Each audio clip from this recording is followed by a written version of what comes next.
ये आपका आज का संपादकीय पाठ है, एडिटोरियल वाला पाठ है। ये आपको प्रीलिम्स में, मुख्य परीक्षा में, इंटरव्यू में हर जगह मदद पहुंचाता है। चाहे आप लोग स्टेट पीसीएस की तैयारी कर रहे हो या सिविल सर्विस एग्जाम की तैयारी कर रहे हो, यहाँ से एक सामान्य जानकारी भी आप लोगों को मिल जाती है। और किसी खास टॉपिक पर किसी खास व्यक्ति के अपने ये विचार होते हैं, तो इन्हें आप लोग जरूर पढ़िएगा। अब आप देखिए, हमारे देश में एक चुनाव की बातें खूब हो रही हैं और रामनाथ कोविंद साहब की अध्यक्षता में एक समिति बनाई गई थी। उसने अपनी रिपोर्ट भी दी हुई है और कैबिनेट की उसे मंजूरी मिल चुकी है। अब आप देखिए, राज्यसभा लोकसभा में विधेयक आना है और वो कानून बनना है। तो ऐसा नहीं पहली बार ये एक देश एक चुनाव की बातें हो रही हैं। 1967 तक हमारे देश में एक साथ ही विधानसभा और लोकसभा के चुनाव होते थे। तो एक साथ चुनाव का अनावश्यक विरोध। तो मोदी सरकार देश में एक साथ चुनाव कराने को लेकर प्रतिबद्ध दिख रही है। इस संबंध में रामनाथ कोविंद समिति की सिफारिशों को कैबिनेट ने व्यापक रूप से स्वीकार कर लिया है। अनुच्छेद 370 को हटाने और नागरिकता संशोधन अधिनियम जैसे साहसिक फैसले लेने की पीएम मोदी की क्षमताओं को देखते हुए इस मामले में भी संदेह की गुंजाइश कम ही लगती है। चुनाव में भाजपा की सीटें घटने के बावजूद इस राय पर आगे बढ़ने की उनकी घोषणा ने तमाम राजनीतिक पंडितों को भी चौंका दिया है, जो सोच रहे थे कि अपने दम पर पूर्ण बहुमत न होने से शासन को लेकर उनका रवैया कुछ रक्षात्मक हो जाएगा। एक साथ चुनाव की दिशा में बहुत सुनियोजित तरीके से आगे बढ़ा जा रहा है। कोविंद समिति ने इस दिशा में विभिन्न अंशभागियों से राय मशविरा किया और इनमें राजनीतिक दलों के सदस्य, न्यायविद, प्रशासन एवं चुनाव संचालन से जुड़े लोग शामिल रहे हैं। और जहां कई दल एक साथ चुनाव के विचार को लेकर सशंकित हैं, वहीं कई राष्ट्रीय संस्थानों ने इसे सकारात्मक रूप से में लिया है।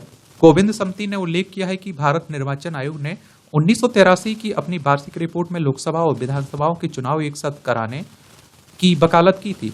यह भी महत्वपूर्ण है कि आयोग ने ऐसी अनुशंसा तब की थी जब इंदिरा गांधी प्रधानमंत्री थी और कांग्रेस को संसद में जबरदस्त बहुमत हासिल था। विधि आयोग ने भी 1999 में आई अपनी 170वीं रिपोर्ट में एक साथ चुनाव की पुरजोर हिमायत की थी। आयोग ने 2018 की अपनी ड्राफ्ट रिपोर्ट में इसे फिर से दोहराया और उसका तर्क था कि नागरिकों, राजनीतिक दलों और प्रशासनिक अमले को नियमित अंतराल पर चलने वाले चुनावी चक्र से मुक्ति दिलाने के लिए इन चुनाव को एक साथ कराया जाना आवश्यक है।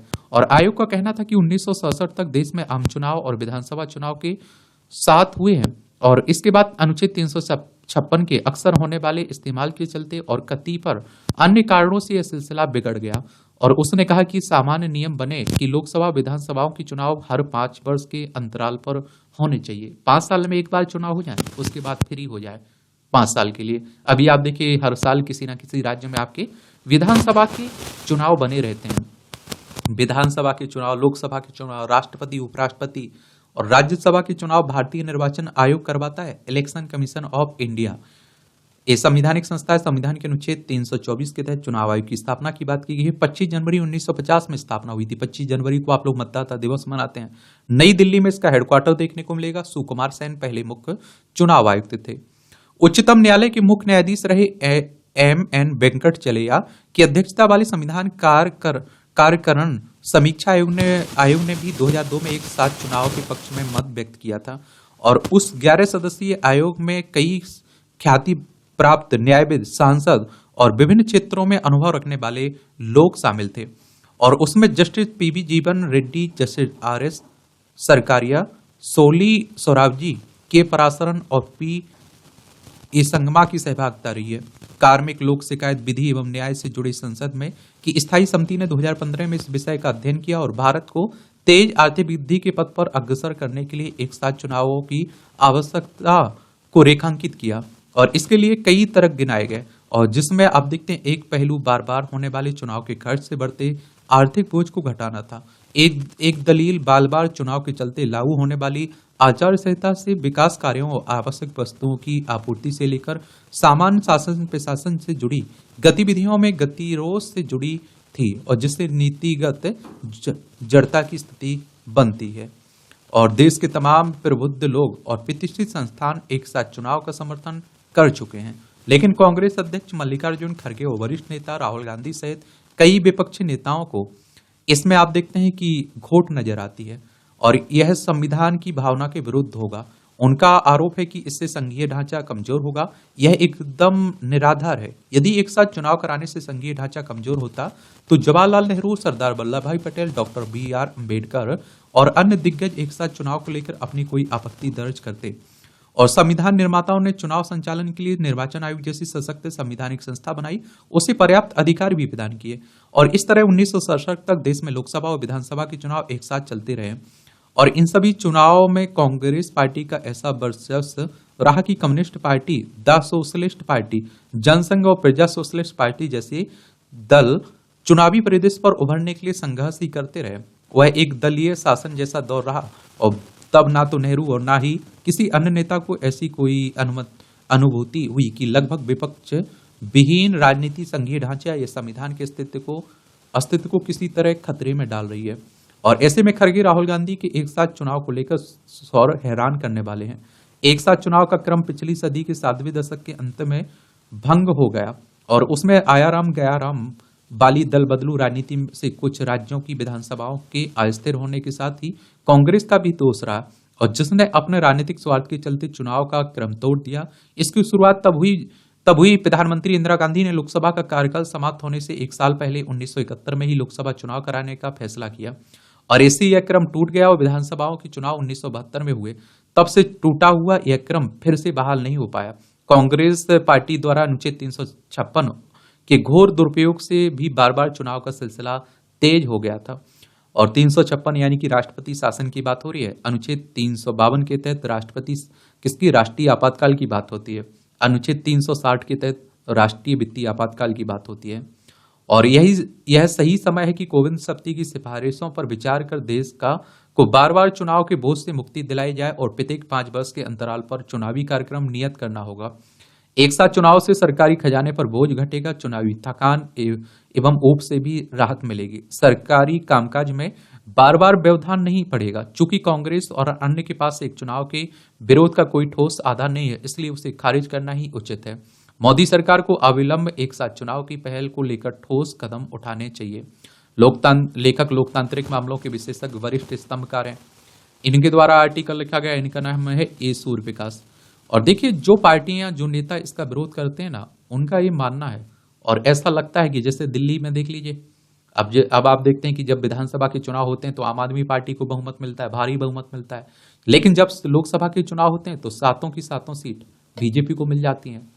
तो जब आप देखते हैं कि राष्ट्रीय चुनाव और जो राज्य स्तर के चुनाव होंगे ना, तो उसमें राष्ट्रीय मुद्दे हावी रहेंगे और राज्य के जो मुद्दे रहेंगे, जो क्षेत्रीय मुद्दे रहेंगे, वो दब जाएंगे। तो राष्ट्रीय पार्टियों को इसका फायदा मिलेगा। इसलिए आप देखते हैं क्षेत्रीय पार्टियां इसका विरोध भी करती हैं। और भी बहुत सारे कारण हैं। जो एजुकेशन सर्कल प्लेटफॉर्म है ना आपका यूट्यूब पर, उस पर एक क्लास डली हुई है। विस्तार से हम लोगों ने एक देश एक चुनाव के बारे में बात की हुई है। कई बार हम लोग ये आर्टिकल भी देख चुके हैं। लेबनान की सबक सिखाने वाली घटना। अभी आप देख रहे हैं कि दुनिया बड़ी अशांत चल रही है। एक तरफ रूस यूक्रेन में चल रहा है, एक तरफ इजराइल, लेबनान, हिजबुल्ला, हमास, और आप देखिए ईरान में चल रहा है इस क्षेत्र में। तो उसी की बात हो रही है। तो कुछ दिन पहले लेबनान में विस्फोटकों की 2 घटनाएं हुई। एक कोई बड़े विस्फोट या हवाई हमले नहीं थे, बल्कि बहुत छोटे थे, लेकिन सैन्य तकनीक की एक नई छलांग थे। उन दो दिनों में हजारों चिन्हित पेजर और फिर वॉकी टॉकी फट गए और जिससे आप देखिए 37 लोग मारे गए और कम से कम 3000 घायल हो गए। वॉकी टॉकी एक तरह से आप देखते हैं कि संदेश भेजने के लिए जाता है ना, और आप देखते हैं कि जो पेजर होता है ना, उसमें केवल आप देखेंगे लिखित संदेश भेजा जाता है एक दूसरे को। और वॉकी टॉकी तो आप देखते होंगे पुलिस वाले उपयोग भी करते हैं। कई विस्फोटकों में को आंखें गंवानी पड़ी और आप देखते हैं यूजर्स को आंखें गंवानी पड़ी। आम धारणा यह है कि विस्फोटक इजराइल द्वारा आतंकी समूह हिजबुल्लाह को निशाना बनाकर किए गए हैं। सवाल यह है कि इजरायली खुफिया एजेंसी पेजर को हैक करने में कैसे कामयाब रही। उसने हंगरी में एक नकली कंपनी बनाई और जिसने ताइवान के एक पेजर निर्माता का उपयोग करके लेबनान में पेजर की आपूर्ति की। हिजबुल्लाह द्वारा ऑर्डर किए गए इन पेजर में महज 3 से 5 ग्राम विस्फोटक लगा गया था और वे कई महीनों तक सामान्य रूप से काम करते रहे। लेकिन जब इन पेजर को एक विशेष संदेश भेजा गया तो वे फट गए और इस घटना ने सारी दुनिया को चकित कर दिया। लेकिन इससे केवल चकित ही नहीं, सतर्क भी होना चाहिए, भारत को विशेष रूप से। अब आप देखिए, हम लोग जो चाइनीज कंपनी का उपयोग कर रहे हैं, एक दिन उसमें एक घंटी बजे और वो फट जाए तो आप देखिए क्या होगा। तो हमें अब आप देखना होगा और हमें थोड़ा जागरूक रहना होगा। यह पहली बार नहीं कि किसी देश ने जासूसी करने के लिए हार्डवेयर को हैक किया हो। चीनी सरकार के लिए जासूसी करने के संदर्भ में वहां की दिग्गज कंपनी हुआवे को कई देशों ने प्रतिबंध कर दिया है। 2020 में अमेरिका सरकार ने देश भर में मोबाइल टावरों से 24,000 से अधिक मेड इन चाइना संचार उपकरणों को हटाने का आदेश दिया था, क्योंकि उसे संदेह था कि चीनी सेना अमेरिकी सैन्य और सरकारी प्रतिष्ठानों की गुप्त निगरानी करने के लिए ऊंचाइयों पर स्थापित इन उपकरणों का उपयोग कर सकती है।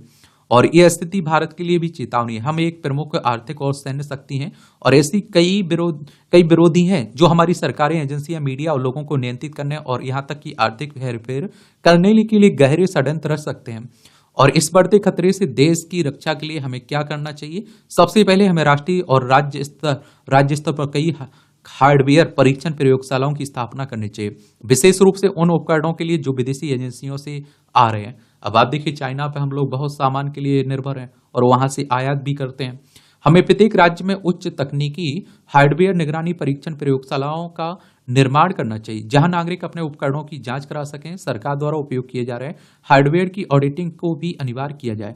ऐसी अत्याधुनिक हार्डवेयर परीक्षण प्रयोगशालाओं की स्थापना के लिए एक अच्छा स्थान राज्यों की राजधानी में कोई विश्वविद्यालय भी हो सकता है।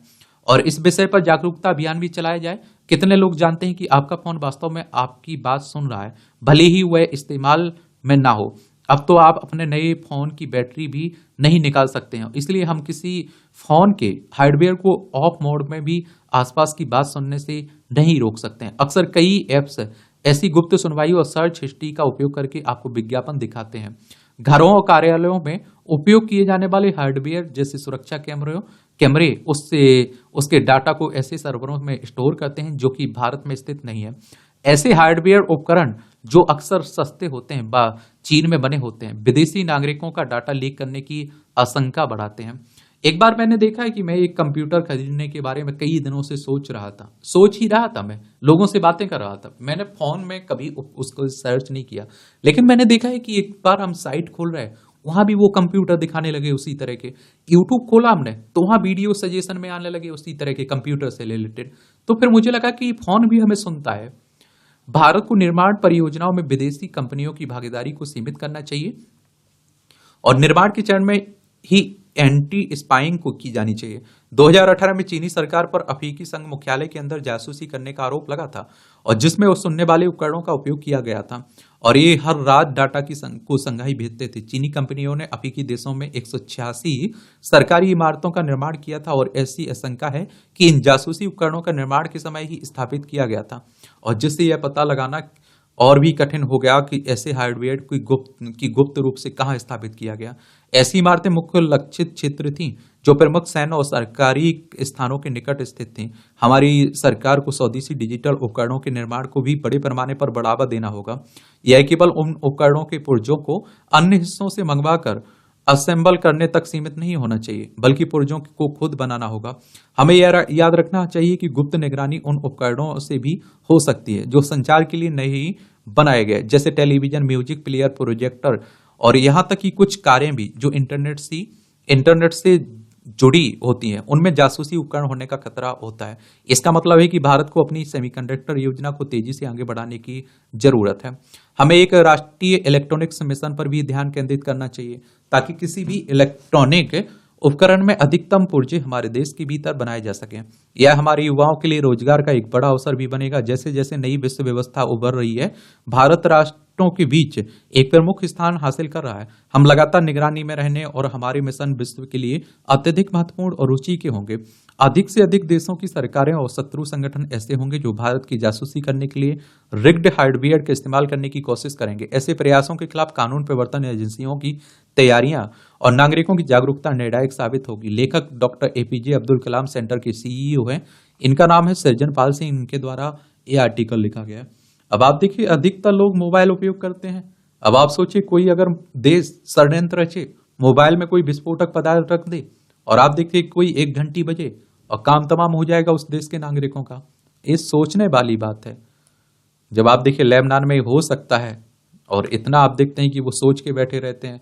हिजबुल्लाह इतना जागरूक रहता था कि आप देखिए पेरजा उपयोग करता था, मोबाइल फोन उपयोग नहीं करता था, क्योंकि पेरजा की आप देखिए लोकेशन नहीं होती है, लोकेशन ट्रेस करना बड़ी बात होती है उसकी।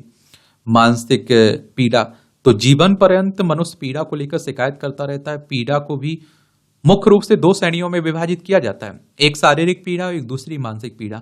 इनमें आप देखें, मानसिक पीड़ा की प्रकृति अदृश्य एवं गौण होती है और यह शरीर में किसी स्पष्ट घाव या चोट की तरह दिखाई नहीं देती है, जिससे इसका उपचार या समझना कठिन हो जाता है। जब व्यक्ति मानसिक रूप से पीड़ित होता है तो उसके भीतर तनाव, चिंता, अवसाद जैसी भाव उत्पन्न होते हैं। यह भावना न केवल व्यक्ति की मानसिक स्थिति को प्रभावित करती है, बल्कि उसका आत्मसम्मान, जीवन सृष्टि और उद्देश्य को भी कमजोर कर देती है। मानसिक पीड़ा का गहन भावनात्मक प्रभाव उसे अत्यंत कष्टप्रद बनाता है।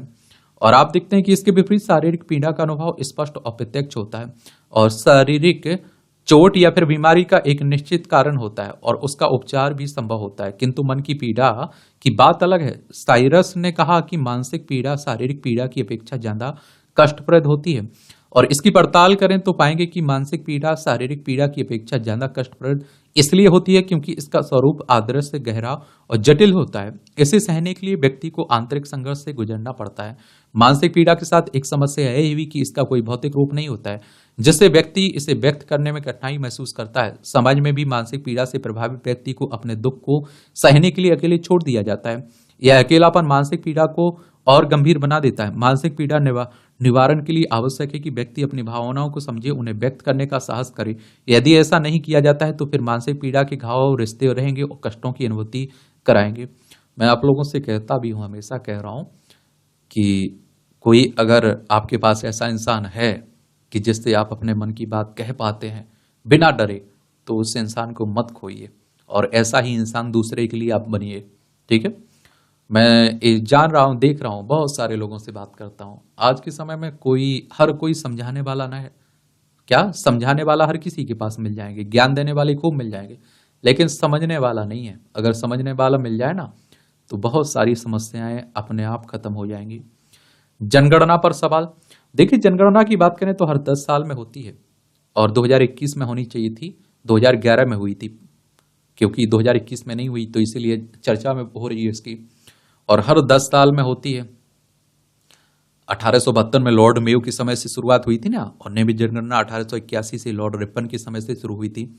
जनगणना में देरी को लेकर कांग्रेस ने सरकार से जो सवाल पूछा है उसका जवाब सामने आना ही चाहिए, क्योंकि इस कार्य में अनावश्यक विलंब हो रहा है। जनगणना 2021 में होनी थी, लेकिन कोविड महामारी के कारण उसे टालना पड़ा। महामारी के प्रकोप को देखते हुए यह उचित ही था, लेकिन अब जब कोविड महामारी समाप्त हो चुकी है, लोकसभा चुनाव होने के साथ अन्य दूसरे बड़े आयोजन हो रहे हैं, तब फिर यह प्रश्न अनुत्तरित क्यों है कि जनगणना कब शुरू होगी। और आप देखिए, ध्यान रहे कि कोविड महामारी के कारण जिन अन्य देशों में ने भी जनगणना टाल दी थी, उनमें से कई देश उसे पूरा कर चुके हैं। पड़ोसी देश श्रीलंका में भी जनगणना होने जा रही है। उसका ही उल्लेख कर कांग्रेस ने सरकार के सामने जनगणना में देरी का प्रश्न रखा है। यह ठीक है, श्रीलंका एक छोटा सा देश है, लेकिन जनगणना के महत्व को देखते हुए भारत सरकार को उसमें और अधिक देर नहीं करनी चाहिए। यदि जनगणना में और अधिक देरी हुई तो इससे प्रश्न भी उठ खड़ा होगा कि उसे 2031 में कराया जाएगा या नहीं। कहीं ऐसा ना हो कि जनगणना में और अधिक देरी से उसका क्रम ही बाधित हो जाए। और जनगणना में देरी का एक दुष्परिणाम यह भी होगा कि महिला आरक्षण कानून के अमल में विलंब हो सकता है। इसी तरह निर्वाचन क्षेत्रों की सीमांकन का काम भी अटक सकता है। देखिए, जो महिला आरक्षण आया हुआ है ना, विधानसभा और लोकसभा में सीटों के आरक्षण की बात हो रही है, तो वो कानून बन चुका है, अभी लागू नहीं हुआ है, याद रखिएगा। यह ठीक है कि केंद्रीय गृह मंत्री अमित शाह करीब 3 सप्ताह पहले यह संकेत दे चुके हैं कि जनगणना शीघ्र कराई जाएगी, लेकिन उचित यह होगा कि इसे स्पष्ट किया जाए कि यह कब कराई जाएगी, इसमें देरी क्यों हो रही है, क्योंकि अब विलंब का कोई कारण नहीं दिखता है। चूंकि पिछले आम बजट में जनगणना के लिए कोई विशेष आवंटन नहीं किया गया, इसलिए यह प्रश्न उभर आया है कि अब कहीं अगले वर्ष बजट के बाद ही तो जनगणना शुरू नहीं होगी। जनगणना एक लंबी प्रक्रिया है। यदि अगले वर्ष जनगणना शुरू होती है तो उसके आंकड़े सामने आने में लगभग 2 वर्ष का समय लग सकता है। ऐसे में उचित यही है कि इसे यथाशीघ्र शुरू किया जाए, क्योंकि यह एक संवैधानिक दायित्व भी है। जनगणना केवल देश के लोगों की गिनती करना ही नहीं, यह लोगों की आर्थिक, सामाजिक और शैक्षणिक स्थिति का पता लगाने का उपक्रम भी है। चूंकि जनगणना में देरी हो रही है और इसलिए केंद्र और राज्य सरकारों को 2011 के आंकड़ों से ही काम चलाना पड़ रहा है। यह ठीक नहीं है, क्योंकि अब इतने पुराने आंकड़े प्रासंगिक नहीं रह गए। पुराने आंकड़ों के सहारे किसी योजना का क्रियान्वयन करना ठीक नहीं है।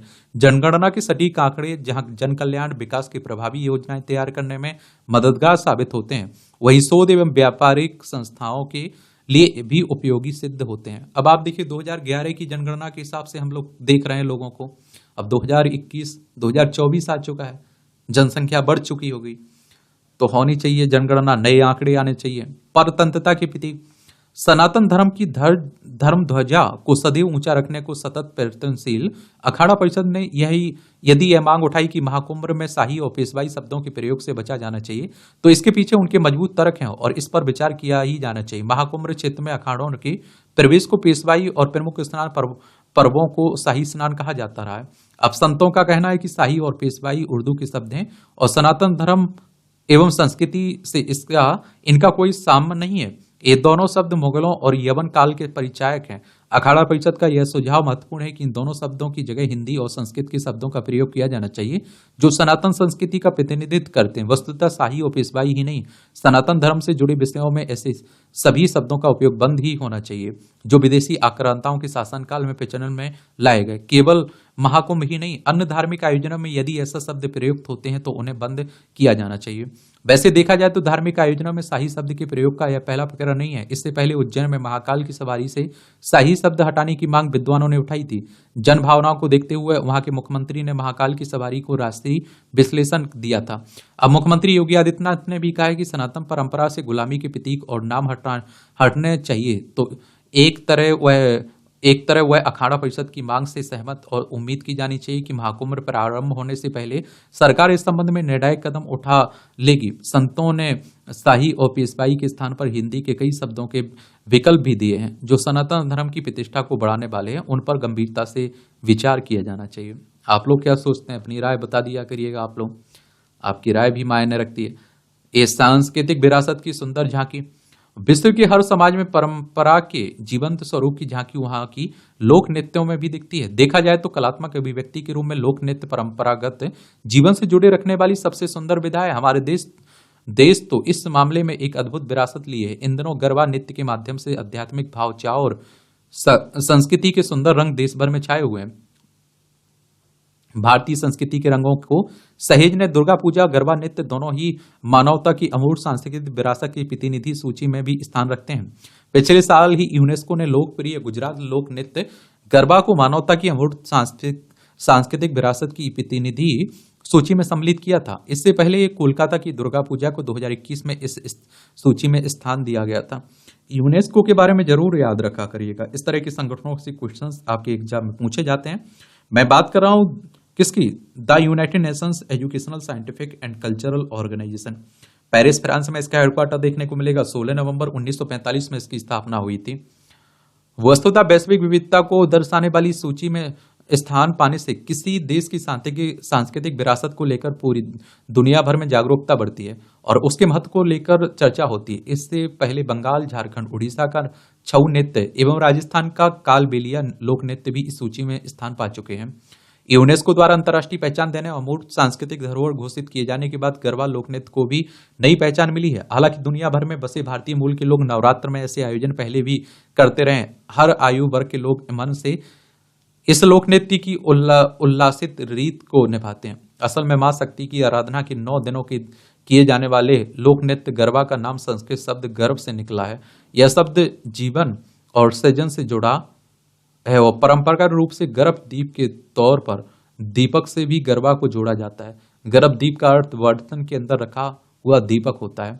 चूंकि हमारे देश में मातृ शक्ति की आराधना को सृजन शक्ति से भी जोड़कर देखा जाता है, माँ दुर्गा की उपासना के दिनों में यह लोक नृत्य करने का रिवाज है। सांझी संस्कृति लिए लोक नृत्य नारित्य के सम्मान के उत्सव से जुड़ा है। मातृ शक्ति के रूप में देवी दुर्गा के प्रति सम्मान प्रकट करने का भाव लिए है। इस परंपरा के मायने अहम है क्योंकि जन भागीदारी को उत्सव बना देने वाले गरबा नृत्य के आयोजन सामुदायिक जुड़ाव को भी मजबूती देते हैं।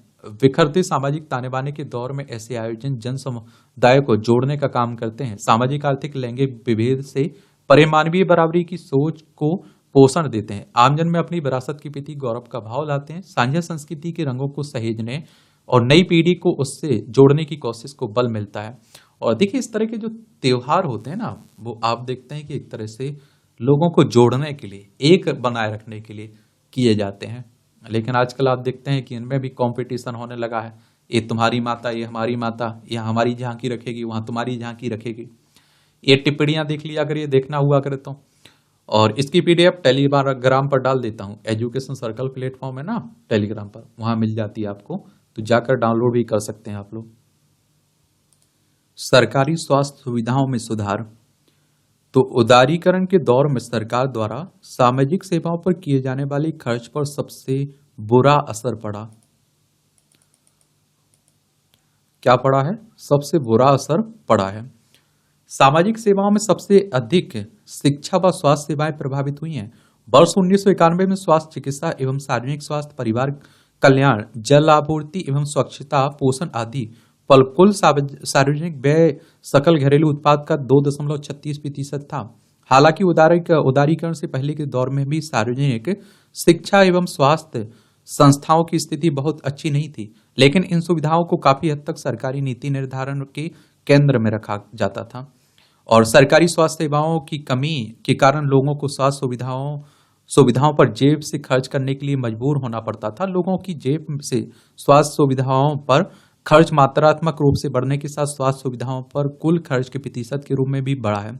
यह ध्यान देने योग्य है कि 1991 में स्वास्थ्य पर सरकारी व्यय, जिसमें कई अन्य सेवाएं भी शामिल थीं, जीडीपी का 2.36% था। 2013-14 तक स्वास्थ्य पर कुल व्यय घटकर 1.15% हो गया। दूसरी ओर आप देखिए, लोगों की जेब से स्वास्थ्य पर खर्च 2013-14 में जीडीपी के 2.6% तक पहुंच गया और एक समय स्वास्थ्य पर जेब से खर्च कुल स्वास्थ्य व्यय का 64.2% तक पहुंच गया था। यह परिस्थिति जीडीपी के प्रतिशत के रूप में स्वास्थ्य पर सार्वजनिक व्यय में गिरावट और सार्वजनिक स्वास्थ्य सुविधाओं की स्थिति खराब होने, निजी अस्पतालों की बाढ़ आने एवं वंचितों सहित तमाम लोगों में स्वास्थ्य के बारे में बढ़ती जागरूकता व चिंता का मिश्रित परिणाम था। और देश में व्याप्त गरीबी के कारण लोगों को इलाज के लिए पर्याप्त धन न होने के कारण निजी स्वास्थ्य सुविधाओं पर खर्च के कारण या तो बड़ी रकम उधार लेनी पड़ती या फिर अपनी संपत्ति बेचनी पड़ती। सत्ता की बागडोर संभालने के बाद नरेंद्र मोदी सरकार में स्वास्थ्य और परिवार कल्याण मंत्रालय ने जनवरी 2015 में एक बयान में कहा कि स्वास्थ्य सेवा पर विनाशकारी खर्च के कारण हर साल 630 लाख लोग गरीबी का सामना करने लगते हैं। जो लोग गरीबी को कम करने और आय में वृद्धि के उद्देश्य से विभिन्न सरकारी योजनाओं के लाभों को बेअसर कर देता है। यह समस्या आप देखेंगे केवल भारत के साथ ही नहीं बल्कि पूरे विश्व इससे प्रभावित हुआ है। ब्रिटिश मेडिकल जर्नल बीएमजे में प्रकाशित WHO के एक हालिया अध्ययन में कहा गया है कि यूरोप और मध्य एशिया में लोगों को स्वास्थ्य सेवा पर इतना खर्च करना पड़ रहा है कि उनके पास अपनी अन्य आवश्यक जरूरतों के लिए भी पर्याप्त पैसा नहीं बचता है, इससे जिसे भयावह स्वास्थ्य व्यय कहा जाता है। और देखिए, WHO की बात करें तो वर्ल्ड हेल्थ ऑर्गेनाइजेशन की बात हो रही है, विश्व स्वास्थ्य संगठन की, जिसकी स्थापना 7 अप्रैल 1948 में हुई थी। 7 अप्रैल को आप लोग विश्व स्वास्थ्य दिवस मनाते हैं। जेनेवा, स्विट्जरलैंड में इसका हेडक्वार्टर देखने को मिलेगा। लेकिन भारत में संतोष की बात यह है कि हाल ही में जारी आंकड़ों के अनुसार पिछले कुछ वर्षों में स्वास्थ्य पर कुल व्यय के प्रतिशत के रूप में जेब से किया गया जाने वाला व्यय 2013-14 में 64.2% से घटकर 2021-22 तक केवल 39.1% रह गया, जबकि सरकारी खर्च पर 2013-14 में 28.6% से बढ़कर 2021-22 में 48% तक हो गया है। आयुष्मान भारत योजना जैसी आई हुई है ना, जिसके तहत आप देख स्वास्थ्य सुविधाएं मिलती हैं, 5 लाख रुपए तक का आपको फ्री इलाज मिलता है। अगर हम इसे दूसरी तरफ से देखें तो पता चलता है कि स्वास्थ्य पर कुल व्यय के प्रतिशत के रूप में सरकारी व्यय 2013-14 में मात्र 1.15% से बढ़कर अब 1.9% हो गया। कोई खर्च करे, पहले आपकी जेब से होता था, अब सरकार की जेब से हो रहा है। कैसे संभव हुआ यह? तो वैसे स्वास्थ्य पर जेब से होने वाले खर्च में कमी कई कारणों से भारी कमी आई है। इसका सबसे महत्वपूर्ण कारण है आयुष्मान भारत प्रधानमंत्री जन आरोग्य योजना नामक सार्वजनिक स्वास्थ्य बीमा कार्यक्रम की शुरुआत। इस योजना के तहत पात्र आबादी को आयुष्मान कार्ड जारी किए जाते हैं। इससे करीब 35 करोड़ लाभार्थी, जिन्हें 5 लाख रुपए तक का सुनिश्चित उपचार प्रदान किया जाता है। आयुष्मान भारत प्रधानमंत्री जन आरोग्य योजना हाल ही में विस्तार किया गया, जिसमें 70 वर्ष से अधिक आयु के नागरिकों को भी शामिल किया गया है, जिससे उन्हें व्यापक स्वास्थ्य सुविधाएं प्रदान की जा सके। इसका मतलब है कि 70 वर्ष या उसके अधिक आयु के सभी वरिष्ठ नागरिक, चाहे वे किसी भी आय वर्ग के हों, अब आयुष्मान भारत प्रधानमंत्री जन आरोग्य योजना के लाभों के लिए पात्र होंगे। और इस योजना को 70 वर्ष से अधिक आयु के वरिष्ठ नागरिकों तक विस्तारित करने से निजी जेब से स्वास्थ्य पर होने वाला खर्च और कम होगा और स्वास्थ्य पर सार्वजनिक व्यय के अनुपात में और वृद्धि होगी। विकसित देश बनने की ओर कदम। तो भारत में आप देखिए, एक समय ऐसा आया कि स्वास्थ्य पर कुल खर्च में जेब से होने वाला खर्च 65% तक पहुंच गया। था और सरकार द्वारा स्वास्थ्य पर होने वाला खर्च जीडीपी का 1.15% तक ही रह गया था। स्वास्थ्य पर आप देखते हैं कि होने वाले कुल खर्च में लोगों की कुछ जेब से 70% तक देना पड़ता था। वहीं अब निजी क्षेत्र से होने वाला खर्च 39.1%, स्वास्थ्य पर सरकारी खर्च जीडीपी के 1.9% तक पहुंचने से भारत अब दुनिया के उन चुनिंदा देशों जो मध्यम आय वर्ग और उच्च मध्यम आय वर्ग की श्रेणी में आते हैं उनके समकक्ष पहुंच रहा है। और वर्ष 2021 में विश्व बैंक के आंकड़ों के अनुसार उच्च मध्यम आय वाले देशों में निजी जेब से होने वाले स्वास्थ्य पर खर्च कुल स्वास्थ्य पर खर्च का औसतन 31.37% था। मध्यम आय वर्ग के देशों में यह लगभग 34% था। जिस गति से निजी जेब से खर्च कम हो रहा है, आशा की जा सकती है कि जल्द इस संदर्भ में देश नई उपलब्धियां हासिल कर सकता है। वर्ल्ड बैंक के बारे में याद रखिएगा, विश्व बैंक की बात हो रही है और ये अंतर्राष्ट्रीय वित्तीय संस्थान है। इसकी स्थापना कब हुई थी? जुलाई 1944 में वॉशिंगटन डीसी यूएसए में इसका हेडक्वार्टर देखने को मिल जाएगा। ये आंकड़ों का उल्लेख कर दिया करिएगा, इस तरह के टॉपिक पर कहीं कुछ लिखते हैं आप तो। आंखों के लिए जोखिम बढ़ा रही डिजिटल दुनिया, तो समूची दुनिया इस समय एक ज्ञात खतरे की ओर बढ़ रही है। जानते समझते हैं और भांपते हुए भी इस नई बीमारी से निपटने के लिए हमें उतने सतर्क नहीं है जितना होना चाहिए। पूरी दुनिया इस समय दृष्टि दोष, उसमें भी निकट दृष्टि दोष जिसे माओपिया कहते हैं, उसका शिकार है। बच्चे ज्यादा चपेट में आ रहे हैं। यह छोटी सी लगने वाली बीमारी इतनी तेजी से बढ़ रही है जिसका अंदाजा इसी से लगा सकते हैं कि वर्ष 2000 में इससे पीड़ितों की संख्या 1.4 अरब थी। वह अब विज्ञानी आशंकित हैं कि 2050 तक यह संख्या 5 अरब तक पहुंच जाएगी। निश्चित रूप से बहुत बड़ी चिंता का विषय है। इसको लेकर प्रतिष्ठित चिकित्सीय शोध भी सामने आ चुके हैं। कोविड महामारी जनित लॉकडाउन के बाद से यह स्थिति अधिक भयावह हो गई है। इसका कारण सभी को पता है कि लोग स्क्रीन पर ज्यादा समय बिताने लगे, मोबाइल पर, टीवी पर, लैपटॉप पर, कंप्यूटर पर। अधिकांश लोगों की दिनचर्या बिगड़ गई है और बाहर निकलना, घूमना फिरना, खेलना कूदना जैसे सपना सार हो गया है। चंद महीनों की इस तालाबंदी ने जीवन भर के लिए आंखों को वह चुनौती दे डाली जो कि अब इससे निपटना एक महामारी से जूझने जैसा बनने जा रहा है। वैसे इसका एक दूसरा पहलू यह भी है कि इस बार हम जानते हुए भी अनजान बने हुए हैं और बच्चों को स्मार्टफोन पकड़ा स्वयं को स्वतंत्र समझ रहे हैं, जो अधिक दुखद एवं चिंताजनक है। हाल के समय में तमाम शोध के निष्कर्ष बताते हैं कि एशियाई देशों में माओपिया तेजी से फैल रहा है। कोविड से पहले 2015 से 2019 के दौरान इस बारे में उपलब्ध आंकड़े बताते हैं कि 6 साल के बच्चों में मापी गई उच्चतम माओपिया दर तब 5.7% थी। अब यही जून 2020 यानी केवल 5 महीने की तालाबंदी के दौरान घर में रहने वाले 21.5% तक बढ़ गई है। हालांकि शोधकर्ताओं ने इसे क्वारंटाइन मायोपिया भी नाम दिया, लेकिन अब भी निरंतर बढ़ता बहुत चिंताजनक है। और डिजिटल दौर में computer, tablet, smartphone, smart watch बच्चों के सबसे अच्छे दोस्त बन गए हैं। बस इसी से माओपिया बढ़ा है और ढेरों मेडिकल शोध, लेख, पत्रिकाओं ने अनेक उदाहरण से यह सिद्ध किया है कि बच्चों का स्क्रीन पर ज्यादा समय बिताना मूल कारण है। वैसे वर्तमान में बिगड़ा हुआ पर्यावरण भी एक बड़ा कारण है जो इसे बढ़ाने में अहम भूमिका निभा रहा है। कई शोध बताते हैं कि प्राकृतिक रोशनी में बाहर खेलने और दूर दूर की चीजों को बाहर रखने के दौरान देखने से भी निकट दृष्टि दोष सुधर सकती है। हर माता पिता, अभिभावक, शैक्षणिक संस्थान का प्रयास होना चाहिए कि बच्चों को कम से कम 2 घंटे बाहरी खुले वातावरण में खेलने के लिए जरूरी प्रेरित करें। इस बीमारी से बचने और निपटने के लिए भी दैनिक जीवन में तुरंत बदलाव की जरूरत है। सभी को पढ़ने और स्क्रीन देखने के दौरान हर 20 मिनट में ब्रेक अनिवार्यता लेने में भी विशेषज्ञ सलाह देते हैं। लगातार स्क्रीन देखने वह भी आंखों से सटाकर बहुत अधिक नुकसान के ढेरों साक्ष्य हैं। स्क्रीन की दूरी तय मापदंड के अनुरूप होनी चाहिए। इंटरनेट मीडिया पर ब्राउजिंग के दौरान लंबे समय तक स्क्रीन पर नजरें गड़ाए रखने से आंखें लंबी हो जाती हैं, जिससे दूर दृष्टि की धुंधली को हो जाती है। इससे निपटने का 20-20-20 का सूत्र काफी सहायक होता है। 20 मिनट में 20 सेकंड का ब्रेक लें और 20 फीट दूरी तक देखने का अभ्यास करें। चिकित्सीय परामर्श, सुझाव, आई ड्रॉप भी कारगर होते हैं। निश्चित रूप से ऐसी छोटी छोटी सी कोशिशें हमारे बच्चों की आंखों को स्वस्थ रखने के लिए प्रभावी होती हैं और इससे हम अपनी दृष्टि बचाने के साथ ही स्क्रीन प्रेरित माओपिया के जोखिम को भी कम कर सकते हैं। और इस तरह से आप देखेंगे कि ये आपके इस तरह के संपादकीय पाठ होना चाहिए, एडिटोरियल आर्टिकल होना चाहिए। यहां से आपको बहुत कुछ पॉइंट मिल जाते हैं। अब देखिए, शास्त्रीय भाषा वाले सम्मान पर सियासतें होने लगी हैं। ये पढ़ सकते हैं आप लोग। बिना रुके बिना थके मोदी के 23 साल आप देखते हैं कि पहले मुख्यमंत्री के रूप में गुजरात के काम किया, अब आप देखते हैं कि किसके प्रधानमंत्री के रूप में काम कर रहे हैं। तो उसी की बातें हो रही हैं, देख सकते हैं आप लोग, देखना हो तो। तो इस तरह से आप देखेंगे कि आज के संपादकीय पाठ की कहानी खत्म होती है। आप लोग पढ़ते रहिए, एंजॉय करते रहिए। आपका कोई सवाल हो मेरे लिए, सुझाव हो तो आप लोग बता सकते हैं। मेरी तरफ से शुभकामनाएं। ईमानदारी से मेहनत करिए, अपना 100% दीजिए। धन्यवाद।